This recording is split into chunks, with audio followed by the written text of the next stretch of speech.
thanks for having me. Again, I'm Lynn Akel.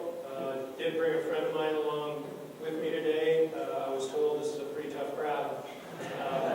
And, wanted to make sure there was somebody in the audience that when I gave him the right nod, he would laugh appropriately. And, we know from our experience in Minnesota that, we don't show a lot of emotion, and that comes from a set of Scandinavian folks. And, there's that story that I've heard many times, you probably have too, about the Scandinavian gentleman who loved his wife so much he almost told her. We're a little past that point in Minnesota. You're going to hear a lot about the kind of partnerships and the collaborations that have grown, and some of the relationships that developed out of that have propelled the passage of what many people, maybe you would agree, maybe you wouldn't, would regard as a very significant bill, perhaps a landmark bill. It's got a lot of buzz both nationally and internationally because of some of the new pieces that are part of that legislation. So let's begin. Let's try to begin.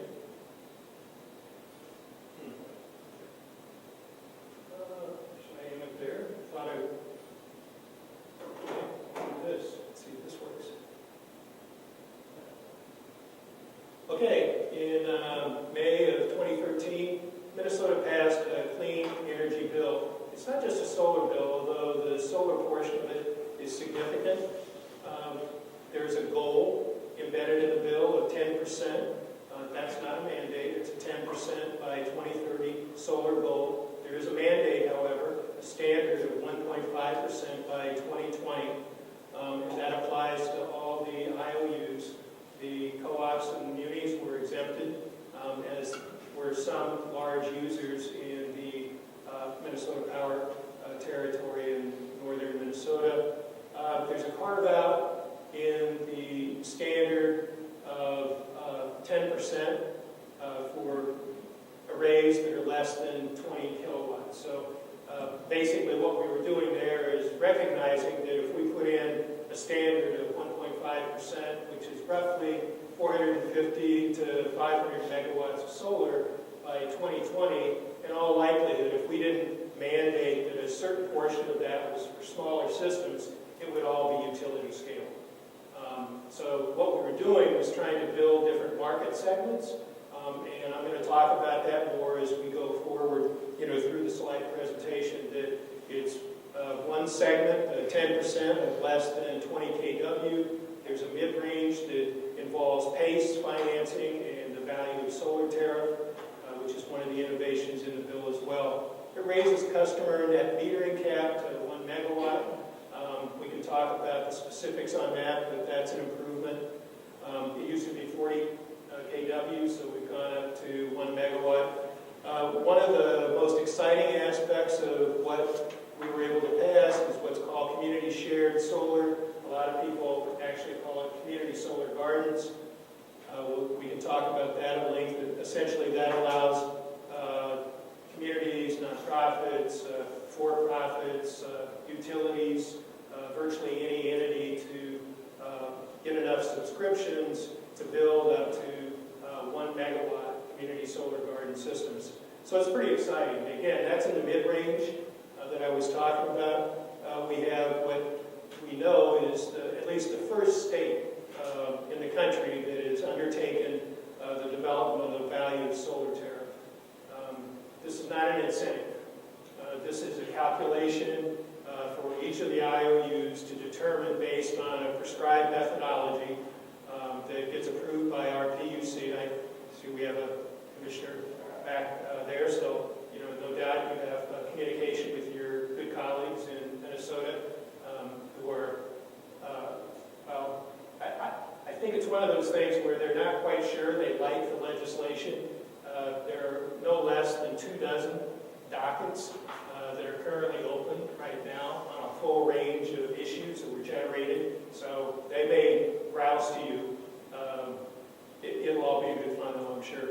Anyway, the value of solar tariff, we can talk about that some more. It's basically putting together a stack of benefits that are quantifiable for the ratepayers, for the utilities, so that that becomes the rate that the utilities pay on a production meter. So there's a consumption meter and there's a production meter. It's a buy-all, sell-all arrangement, for lack of a better word or better term. It's a little different than buy-all, sell-all, but you've got the consumption meter that you're paying for all of the electricity you're consuming at the traditional rate on that meter, and on the production meter, this is what we determine the utility, the IOUs, pay you for all of the solar that you generate, so that it gets netted on the bill, not on the meter.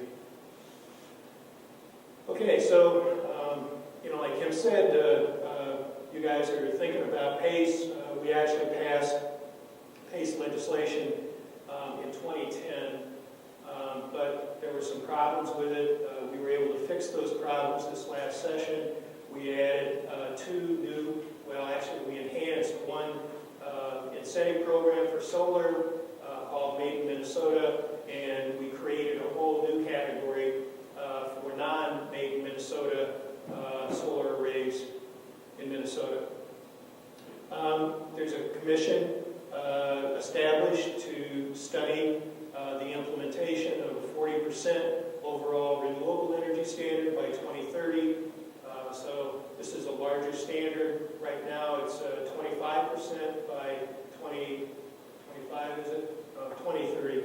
So what we're doing is saying, okay, we want to increase the total available renewable energy in the state to 40%, upping it back from 25%. It also increases the utility energy savings goal to at least 1.5% annual sales, and it requires prioritizing energy savings over all other power. So, we're not saying we're agnostic. We're not saying we're so chauvinistic that it's all about solar. We see that you're talking about renewable energy. It's not the Minnesota Solar Energy Industry Association. But that's an attitude that we've taken as a solar industry, is that we're anxious to work with the entire array of clean energy. And you see that reflected in the bill. Building for a big vision. Part of the reason that we've got, if you want to call it a big vision around clean energy, is that we have no fossil fuel resources in Minnesota. We have a burgeoning solar industry, and there's overwhelming public support in Minnesota for solar. So you build a big, powerful, united coalition. I think I overheard somebody say earlier, that we know that there's interest in solar, we know there's interest in renewables, but we don't have the strength, we don't have the power, we don't have the political clout to push and improve legislative policies in the state that would help grow clean energy. Well, that was a problem that we had too. But we've systematically, over a 3-4 year period, built a really massive and powerful coalition. And I'll talk some more about who's in that coalition and what that represents. We started out with a group called Solar Works for Minnesota. Like I said, it was a coalition formed about 3 years ago. We have been steadily building public education, understanding of clean energy, energy efficiency, and educating policymakers as we go along. What will be the impact of producing 10% solar energy for our state? That's the goal, it's not the mandate we talked about earlier. Well, it generates enough power for more than 700,000 homes. It's a lot of homes. It's enough energy to power 2.3 million electric vehicles in our state. Down in the right-hand corner, that was one of our legislative hearings that began with a presentation. Joel Cannon is at the podium. He's the CEO of 10K Solar, which is one of our solar OEMs in Minnesota. So why does solar work better than other resources in Minnesota? Because we have no oil, we have no coal, we have no natural gas, we have no uranium, and no large hydropower. We got nothing. Now, we got in North Dakota. We know you guys do. You got the Viking. Oh, yeah, well, maybe that's a shade above nothing, but you can tell I'm disappointed in your performance. But you get the picture. And what this does is create a situation like this. Minnesota exports at least 20 billion. That's with a B, and that's close to $4,000 per Minnesotan per year to other states and countries to pay for energy, according to the 2008 U.S. Energy Information Administration. So, it doesn't take a PhD in economics to understand that if you keep more energy dollars cycling in the state, it'll have a significant positive impact on the economy. $20 billion. It's a big deal. Look at our entire state budget. It's less than that. Three most important aspects of any campaign. You're going to hear me keep coming back to this. Public support. Do we really have public support? Can we go to our senators? Can we go to our policymakers and say, we've got public support for solar? We've done the polling. We can do that. Oops. All right, I'm just going to go forward, I think.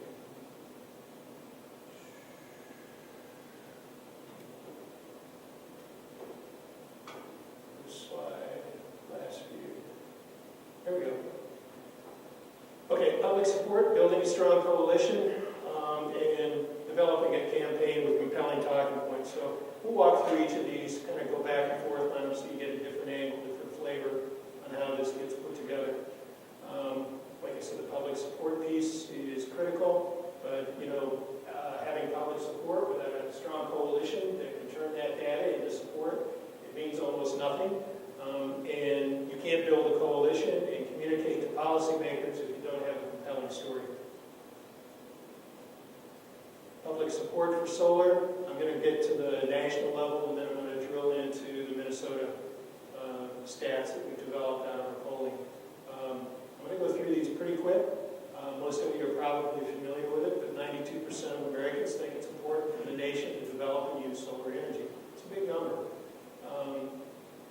More than 3/4 believe the federal government should make solar power development a national priority, including financial support needed. So, the ITC, for example, is one of those things that you would expect to either be renewed or, some other form of incentive in 2016. Almost half of all Americans are currently pondering solar power options for their home or business.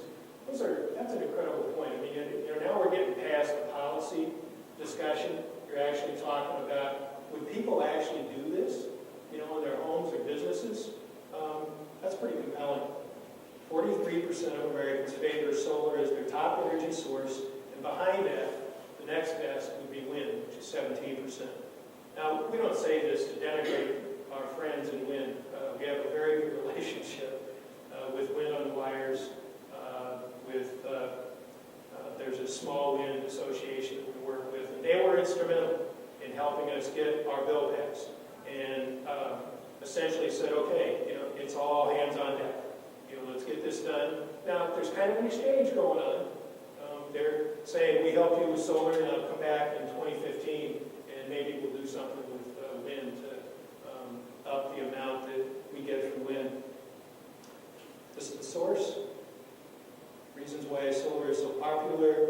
Costs are declining. You know those facts. I mean, almost precipitously. And there's still costs that we're going to be able to wring out of solar installations, so that's good news. Greater concern about energy security, energy independence, greater concern about environmental impacts, fossil fuel. We know what the EPA has been doing with regulations on CO2 and other particulates for coal. Better understanding of the benefits of distributed generation. Most of our talking points are about the benefits, to be quite honest. We talk a lot about the jobs that are created, the economic development impacts. We're more inclined to want to emphasize that because we think that that's a nonpartisan approach. We, in spite of that, do get kind of boxed occasionally as being Democrat or Republican, but that's not because of our messaging.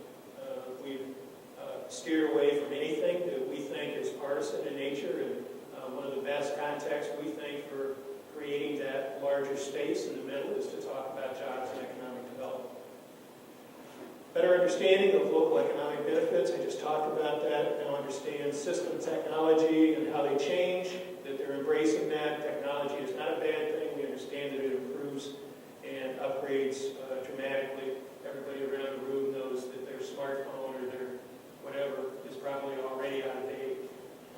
Solar industry is better organized and more sophisticated in its strategies. Our annual poll was conducted before the Minnesota legislative session. The survey was done with 500 telephone interviews with registered Minnesota voters. And one of the good things about our poll is that we intentionally used both what you would call Democratic pollsters and Republican. So you can see we got the D and the R behind, because at the end of the day, we wanted people to say, this is credible. You didn't just go out and find somebody, ask the questions that you thought would get the right answers for you. And we'll talk about what we got in terms of results. 2/3 of voters want a candidate who wants to promote more use of clean, renewable energy like wind and solar power. They actually support. There's a strong majority of voters. And there's the Democratic breakdowns between Democrats, independents, and Republicans. High numbers in all categories, regardless of the demographics. And this continues to roll through our polling. 4 out of 5 voters support legislation to encourage solar use on public buildings, with 94% Democrats, 79% independent, and 68% of Republicans. Anybody that's done polling realizes that when you get up into the 50s and 60s, that's amazing. You basically have hit the holy grail in terms of the support that you need. So we're talking about numbers in all political categories that are highly supportive. And here's one that really blows us away. We've intentionally done this poll and asked this question now 3 years in a row. Essentially, how much more would you be willing to pay for solar? And we've been shocked. Because the line about solar is, well, it's too expensive, and you need these incentives, and I think that's really going away. We'll talk some more about that. But even if it were, the numbers that we polled and seen are that consumers would pay, are you ready for this, up to $6 a month more on their electricity bill for solar. Now I realize, when you actually do that, some things change. So, let's just say for the moment that it's only half that. It's still good enough. Yeah. I'll just mention, our organization actually might be surprised at the results that we got. When we did our own poll, and Teresa, I'm not sure when that was, 2010 maybe, or something before that? 2006 for general attitudes on renewable energy, and then 2010 for energy efficiency. But we were actually shocked at the amount of support for renewable energy in our state, which has obviously a lot of fossil resources. Well, and it's partly what we've done is to go to our legislators and our policymakers and say, you want to speak to your constituents? I mean, we're not concocting a story. We're not asking you to put a contrived set of ideas in front of people. This is allowing you to align with your constituents. More numbers, strong support across all party lines. Both men and women, support solar overwhelmingly. You can see there's a little bit of a breakout. 80% of those polled supported solar energy. Rooftops of homes, businesses or public buildings, different categories. They also believe that in increasing the use of efficiency, wind and solar will do what? Create jobs. This is the point where the next slides, for some reason. Okay, so what do we do to transform the supporting data, the polling numbers, into action? You do a lot of citizen outreach, you do a lot of media stuff, which involves printed media. We had a website, we put a lot of information, we had a blog for people to look at and see what's going on live.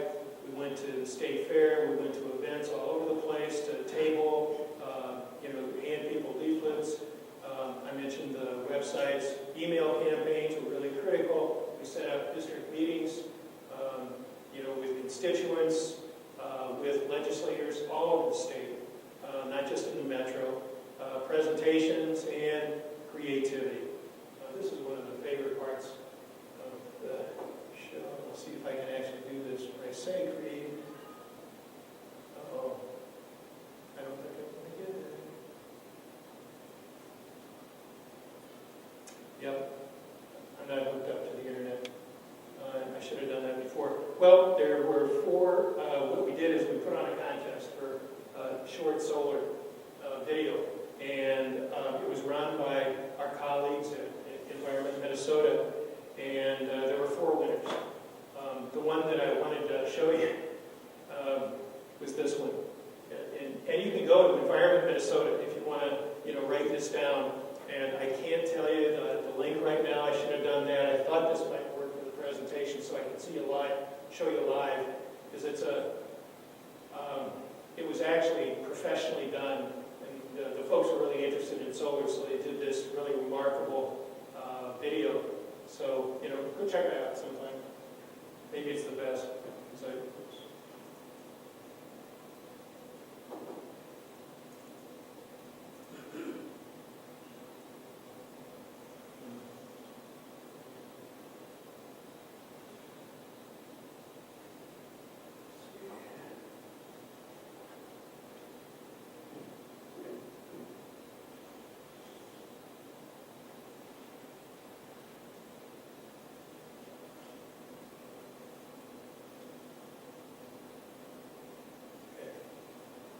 Okay, here we are back to the development of our coalition. So you got the public convinced that this is a good idea. You've got the data to support that from polling. You've begun the process of reaching out to legislators. You've got to make sure that you've got people in the mix in the coalition for the long haul. We call this a campaign because we viewed this as a multi-year process for us to develop the support and get the kind of legislation we wanted. So, we had legislative victories in 2010, 2011, and 2012 that positioned us for what's happened in 2013, and we hope coming back in 2015. It was endorsed by the Minnesota Solar and Energy Industries Association, the Minnesota Environmental Partnership, the Blue-Green Alliance of Minnesota, and others, including the Minnesota AFL-CIO. Looks like I chopped that off. So you can see, we got some of the folks that you need to have in the room, to make this kind of stuff go forward. And I didn't tell folks this, but MNCEA is a membership organization composed of the entire solar value chain in Minnesota. And by that I mean Great River Energy, Excel, Connexus Utilities are a part of MNCEA, as are a number of OEMs that produce not just solar PV, but solar thermal, other supply chain manufacturers, a number of large, small, and medium contractors and installers, folks who do training, folks who do finance. Geronimo Energy, for example, is one of our members. You may be aware that they're in the process right now of getting a large, we're not sure, I don't want to get ahead of the PUC, in Minnesota, but their administrative law judge submitted a very strong ruling in support of Geronimo's 100 megawatt solar peaking installation. It's pretty exciting. Understand it's not going head to head with baseload. It's competing with peaker, natural gas peaker, costs. So, but it's still a big deal, and people need to understand that that's happening, and it's happening in no small part because part of his rationale, the ALJ's rationale for doing this was there's an SES now, and that is part of the reason that these kind of things are going forward. So, not only did we have the Solar Works campaign, but we approached an even larger group called the Clean Energy Jobs Campaign and brought in, right before the session last year, a whole larger set of partners and coalition members.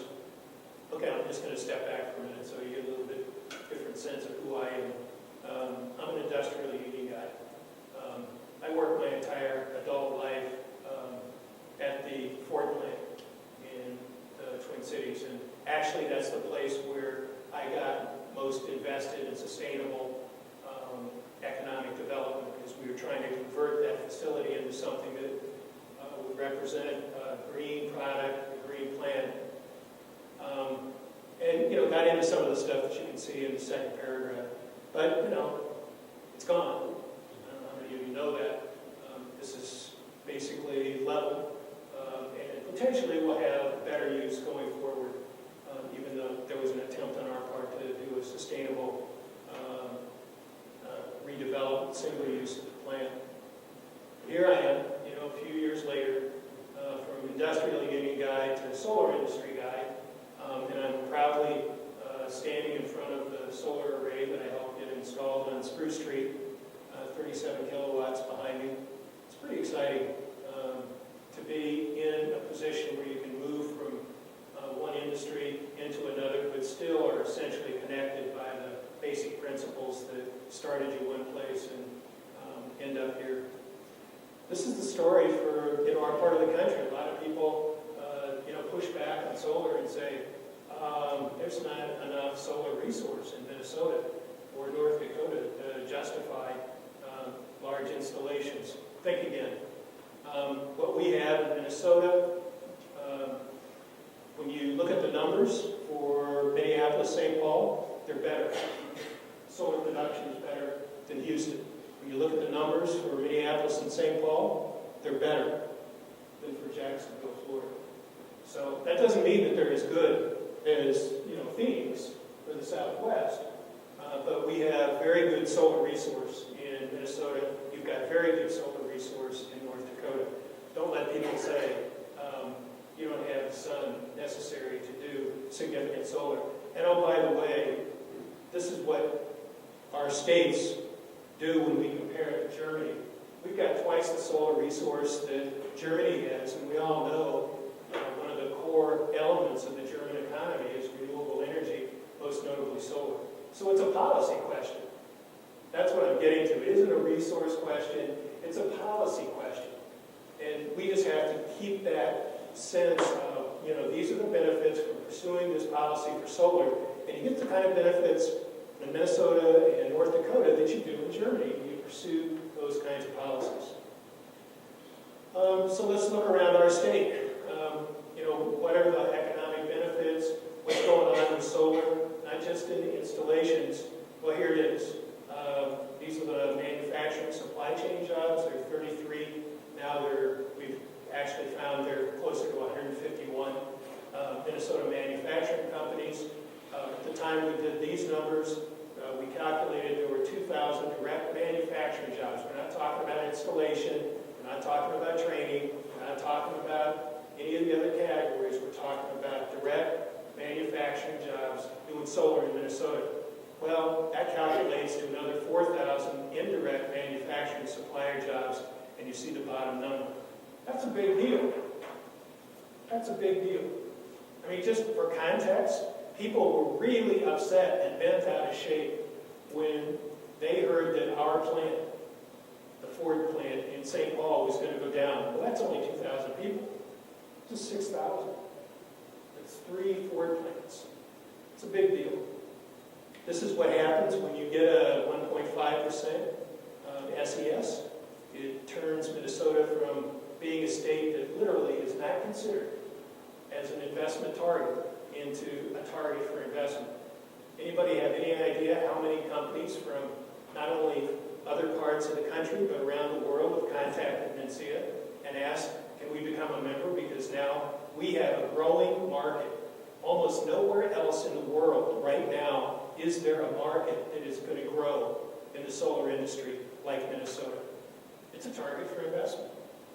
It's a big deal. This is PACE. You may notice that's our Senator Al Franken, mayor of your previous city, Medina, standing in front of Grandview Tire and Auto with the first PACE financed set of array or solar array to go in Minnesota. my holding forth. This is the jobs picture. How much more time do I have? Explain that, it's about getting towards the corner. Okay. At some point, maybe you want to explain that case a little bit, maybe you will. Why don't we wait on that?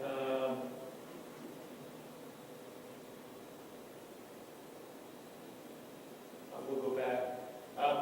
Yeah, PACE is an acronym for Property Assessed Clean Energy.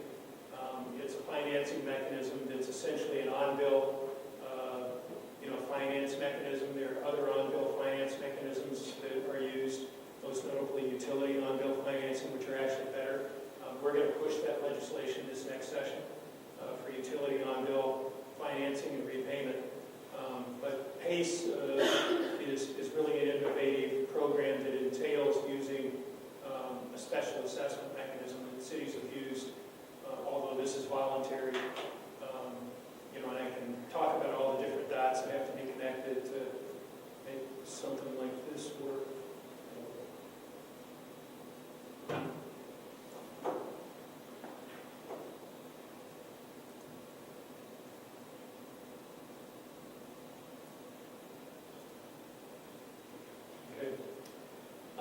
I talked about some of these components before, and if you get weary of my talking about jobs, sorry.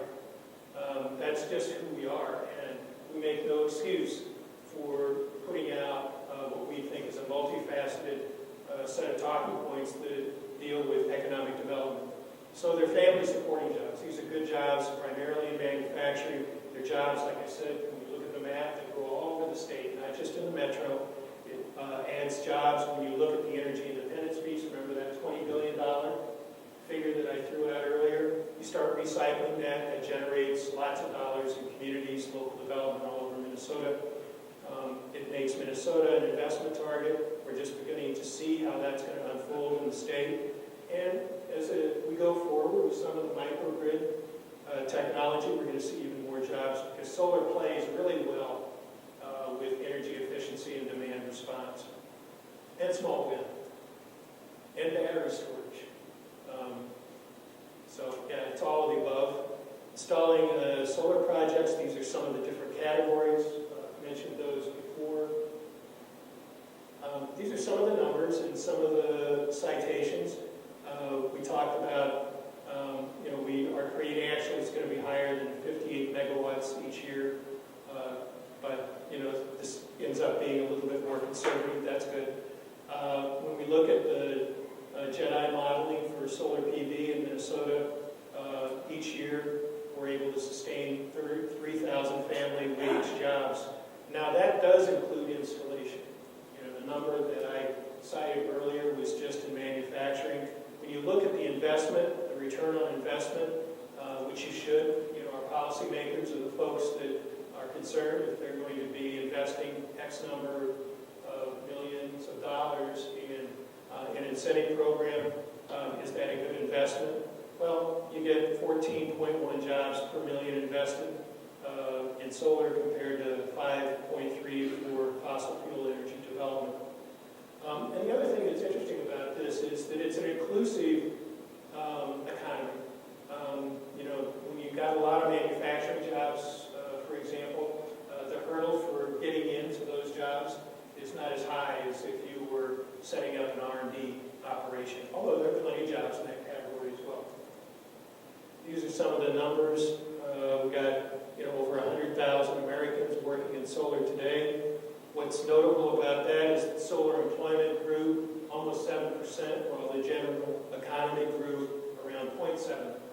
Now that number is modified just a little bit, but you can see, look at the categories.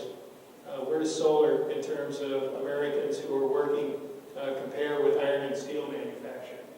Well, there's more of us doing solar than in iron and steel. Who's in our campaign? Again, you've heard some of these names already from the environmental community. We basically had in the room whoever we needed to talk to the people that needed to be persuaded. So if labor needed to be in the room, they were in the room. If business business needed to be in the room, they were in the room. If the environmental movement needed to be in the room, or all three of them, they were in the room. You follow what I'm saying? I mean, it wasn't like you just sent somebody randomly and said, we hope you'll understand that this is a good policy. Because we know, you know, different legislators, different policymakers are connected to different entities and organizations. So you get those people there, you know, to talk about the interests that they have. And sometimes, you know, if somebody really doesn't like labor, you don't send them at all.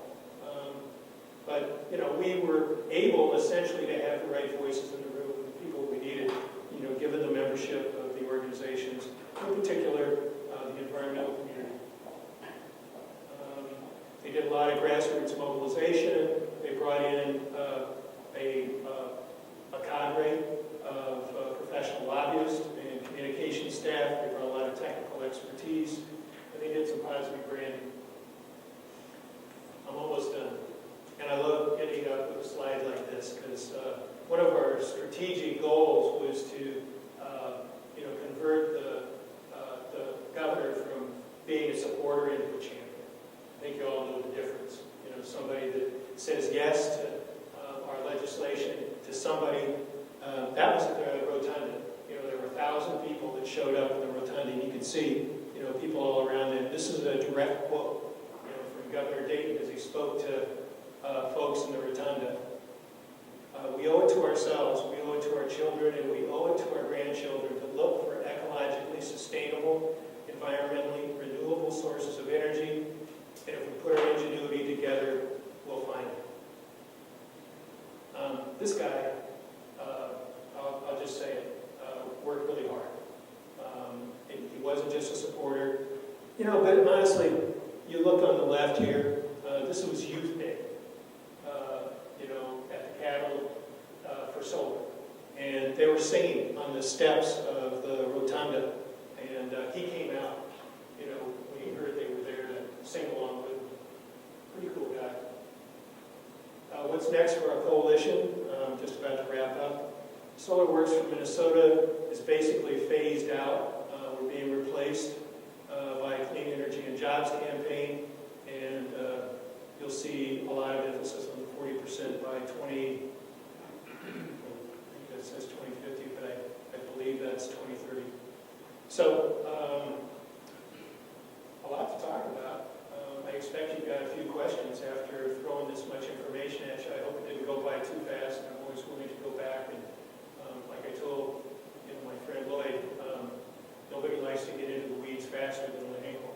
So, you know, as deep as you want to go, as much detail as you want to wring out of this on there, all these questions are appropriate. You know, the data, the outreach and support, the coalition building, and the technical aspects of the legislation. Thanks so much.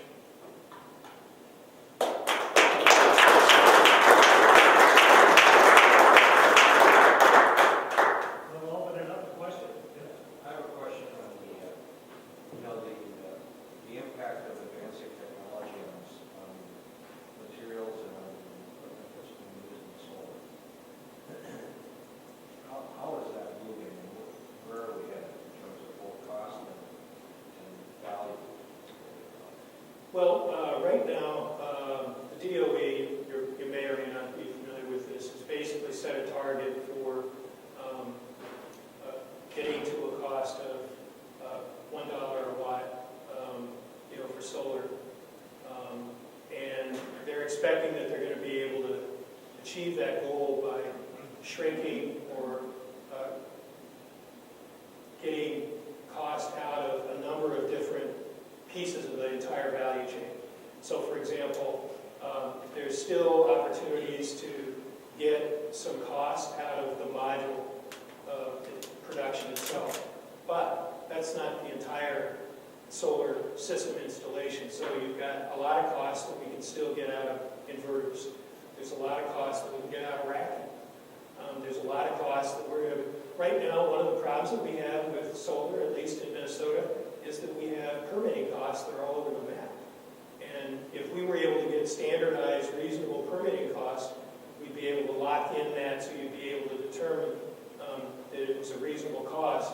I mean, literally, you can go from one jurisdiction in Minnesota in the suburbs that charges $250 for a permit to put in solar, and go next door in the county and it'll be $2,000. Well, I mean, you can't do the system. You know, the cost is too inflated in that situation. So the answer to your question is, we know that even though costs have come down considerably already, it's been in a relatively narrow segment of what's defined as a whole set of elements in the solar value chain. And each of those other elements has considerable costs that we can bring out of those. And we expect to happen that and continue to drive the cost of solar down even further than it has been up to this point. Does that answer your question? Solar's on the move.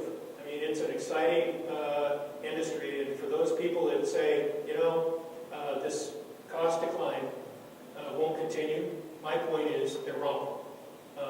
It's going to continue to come down in cost. May not come down as fast, but we know it's going to continue to decline. Yeah. If I was a manufacturer in Minnesota, what kind of incentives are given from the state to the manufacturer for both business operations and or research? Well, right now, that's a really good question, and you know, we are in a pretty good relationship. Well, we've got a good partnership with our Department of Employment and Economic Development and Commerce. Our bill currently has a Made in Minnesota incentive for. It's a fairly it's a decent incentive for the installation of solar modules that are manufactured in Minnesota, which means that it goes to, right now, 2 OEMs. There's also a solar thermal incentive program for solar thermal OEMs, which would be Solar Skies and REO in Minnesota as well. That was a first in our state. It's one of the few in the country where we're not just incentivizing PV, but solar thermal.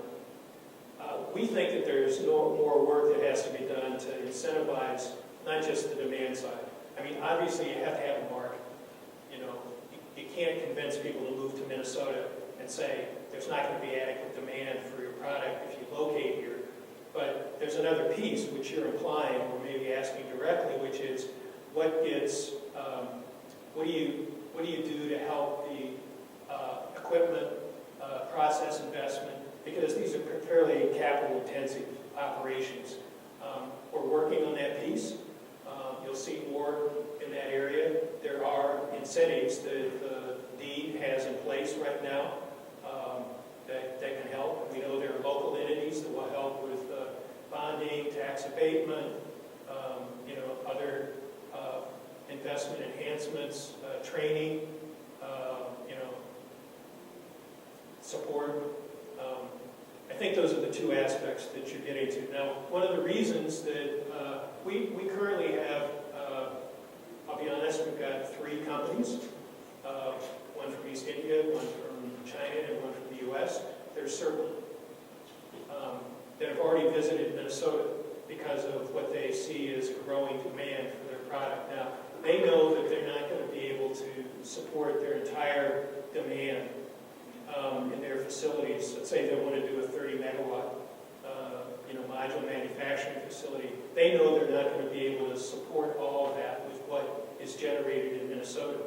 But it can help you get through the initial couple of years, and it can give you maybe a portion of a line's production and support that.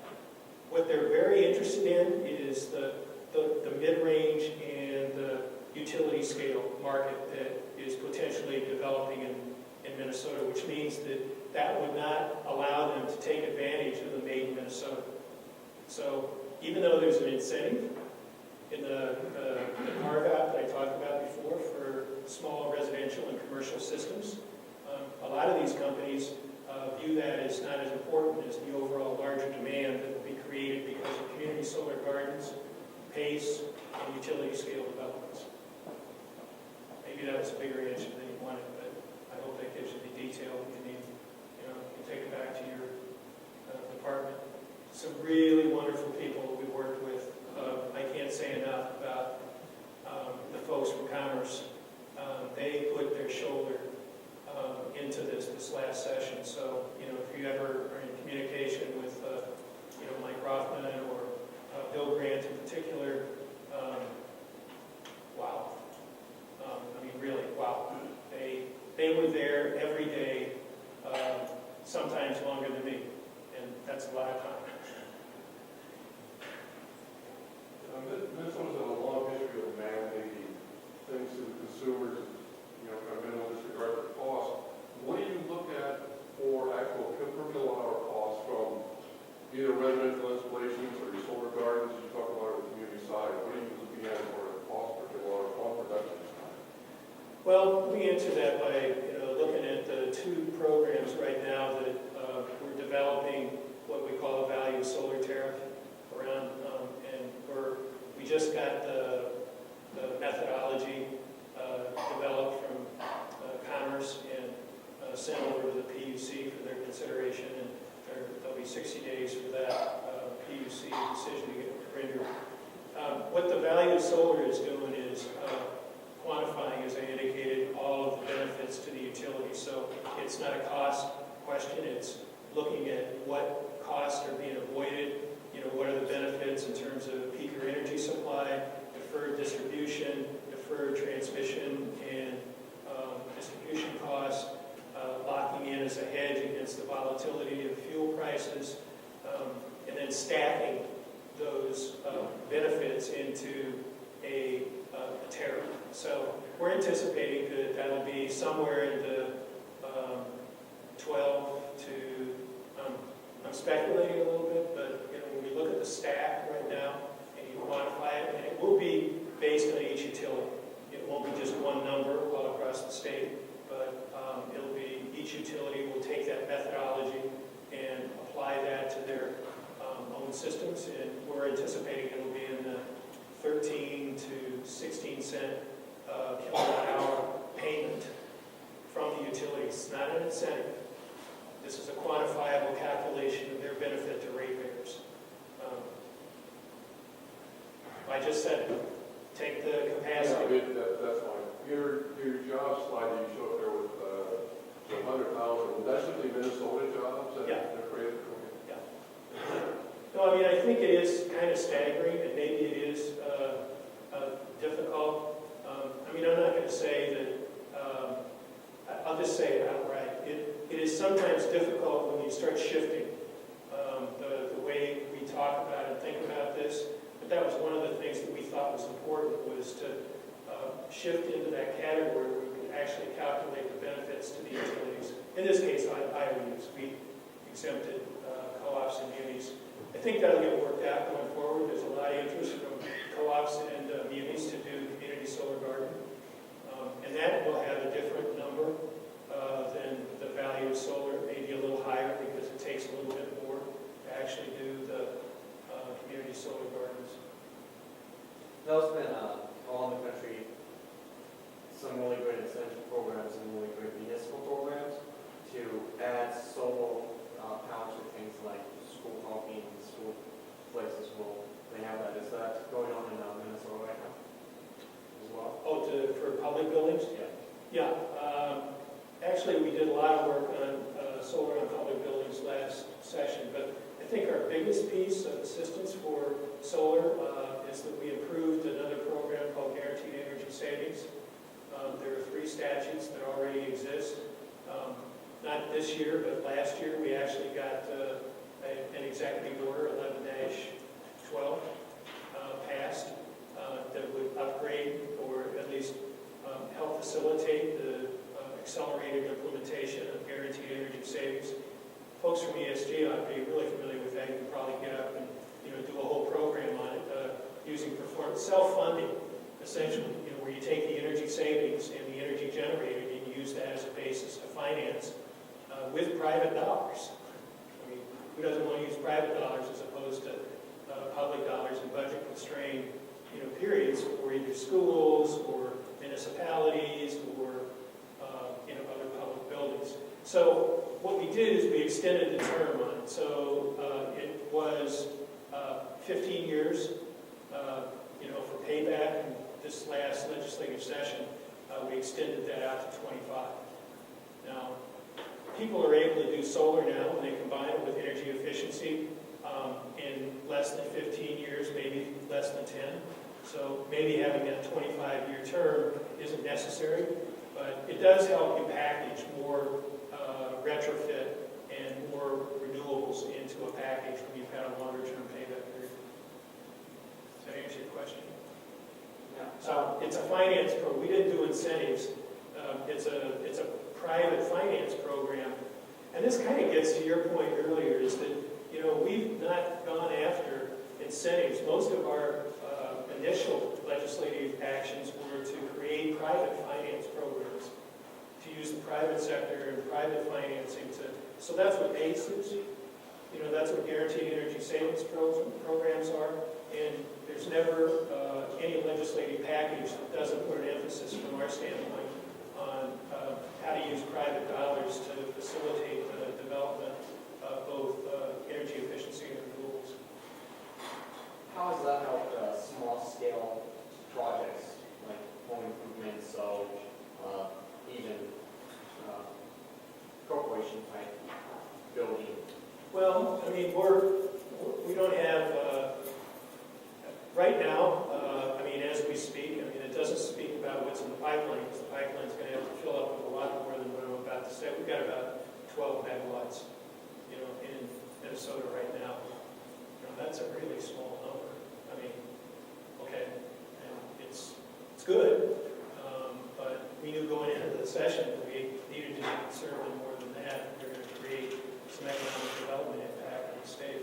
But a lot of our installers, and I mentioned this, one of the reasons that we have a carve-out, a 10% carve-out of the overall 1.5%, is that we wanted to make sure that there was a market segment for our smaller installers.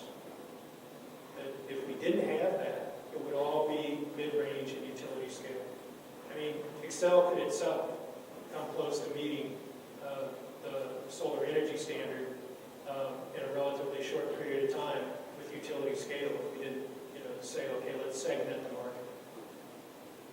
market. Excel was very helpful, and I just give them props in this.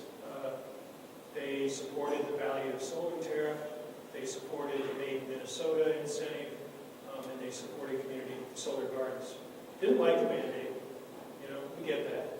But, we have a relationship with them, we being NCEA, that where we agree, we say we agree. Where we disagree, we say where we disagree.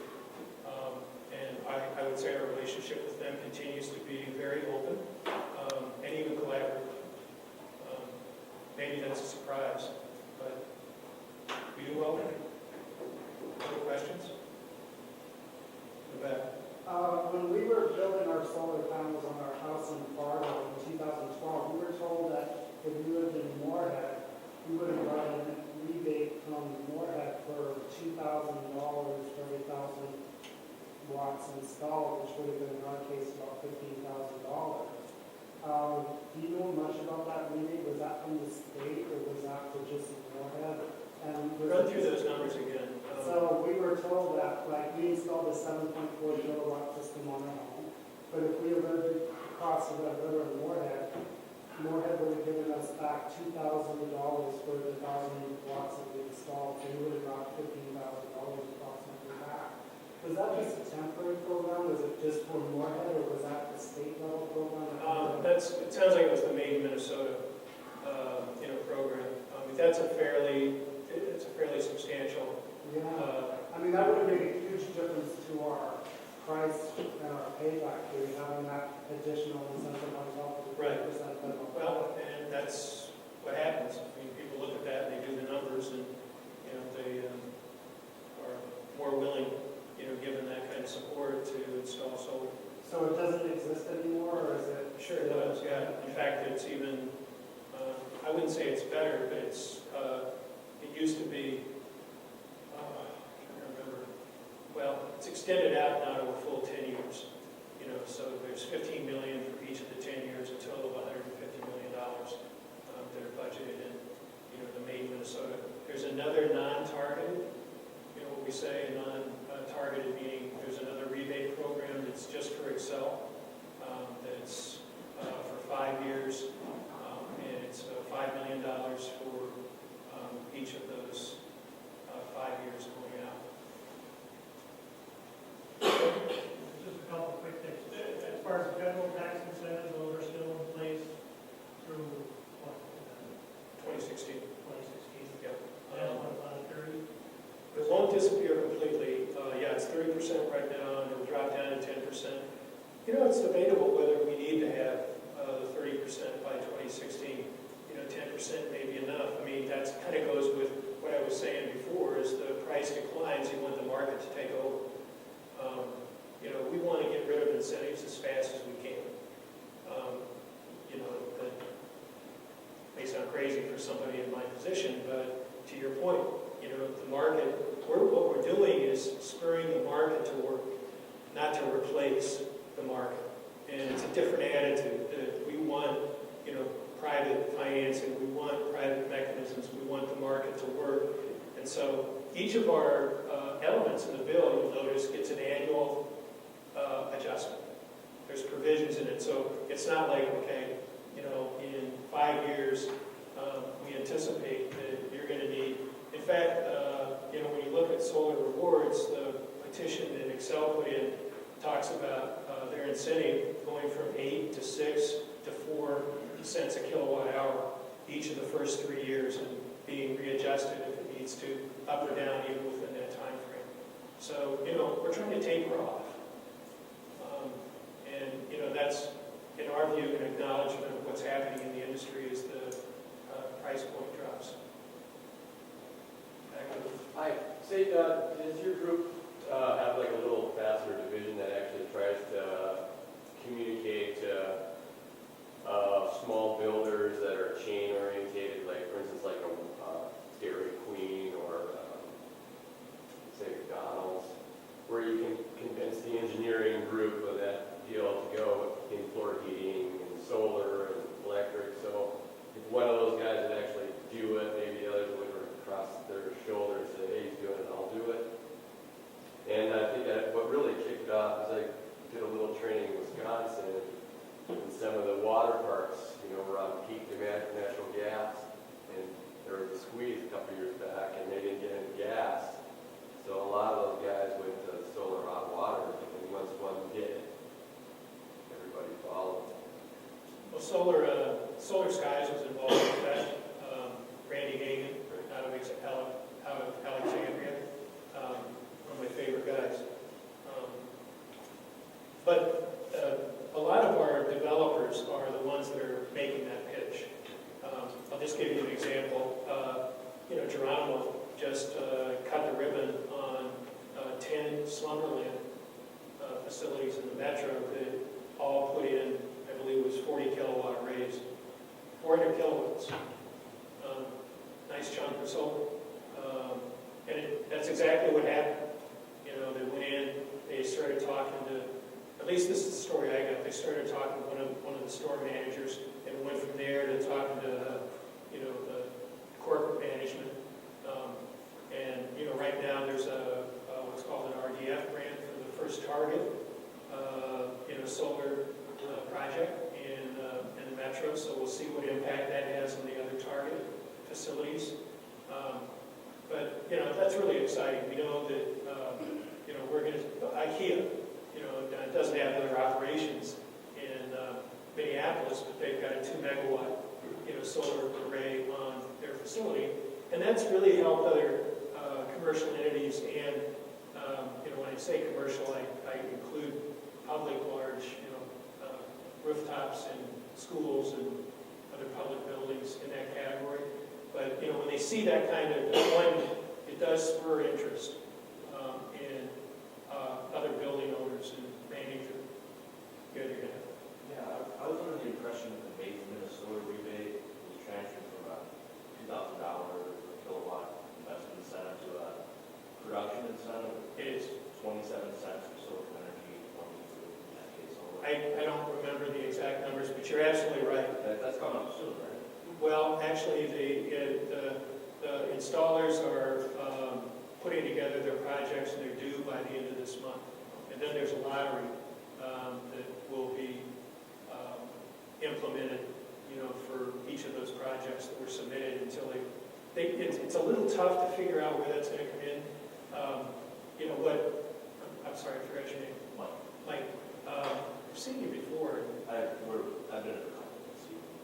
Okay, good. That's why I thought I knew you. I was like, okay, I'm going to embarrass myself too bad. But anyway, Mike raises a really good point. All of the incentive programs have shifted away from nameplate, meaning you get an upfront rebate based on the size of kilowatt system to you get a rebate based on the production. So it now is a competitive. Before there was actually, you would say, not an incentive, maybe even a disincentive to install the most competitive systems. And I get back to your point earlier about, how do we use the market? Well, when you're using a production, what we call a PBI, a production-based incentive, you're encouraging the installation and the orientation and, all the things that are going to maximize production. So, that's another answer. I think that's a really critical shift, to, again, put in market drivers, where you can, and move away from things that disincentivize those market drivers. Lloyd? Can you talk about how you engage architects and the results of that? Architects are our friends, and there are a large number of categories. Architects,